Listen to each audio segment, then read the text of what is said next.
मेरी 4 बीवियां हैं। मैंने कभी अपनी बीवी का मोबाइल चेक नहीं किया, ना कॉल, ना मैसेज, ना व्हाट्सअप। मैंने कहा ना मैं चेक करता हूँ, ना ज़िंदगी भर करूँगा, इसलिए मुझे तुम्हारे ऊपर एतमाद है। जिस दिन मुझे एतमाद न रहा, मैं तलाक दे के निकाह से निकाल दूंगा। ये चेकिंग मुझसे नहीं होती।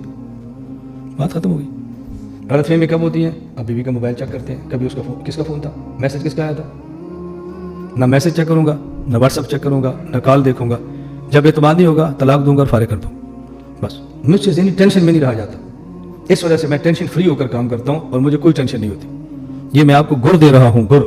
आप इसको पल्ले बांध लो। आप घर की ज़िंदगी से टेंशन फ्री होकर, बेनियाज होकर दीन का काम करोगे। आपकी घर वाली को आप पर एतमाद है, आप पूरा साल घर न जाएं और उसको यकीन हो मुझसे मोहब्बत करता है, किसी गैर औरत से ताल्लुक़ नहीं है, वो कभी तुमसे नाला नहीं होगी। आप हर रात बीवी के साथ गुजारो, उसके बेड के ऊपर सो और उसको ये बताओ कि दिल से मुझसे नहीं चाहता, किसी और को चाहता है, कभी आपकी हमांगी बीवी से नहीं हो सकती।